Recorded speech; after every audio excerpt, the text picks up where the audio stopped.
You ask Tiger to solve. This deals with linear equations with one unknown. The final result is x equals 1. Let's solve it step by step. Simplify the expression. Group like terms. Simplify the arithmetic. Group all x terms on the left side of the equation. Subtract 9x from both sides. Group like terms. Simplify the arithmetic. Group like terms.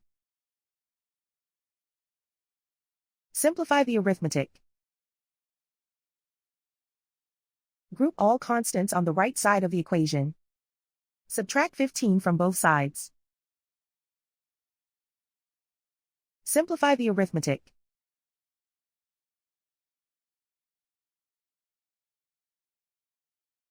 Isolate the x. Divide both sides by -16. Cancel out the negatives. Simplify the fraction. Cancel out the negatives. Simplify the fraction. And so the final result is x equals 1.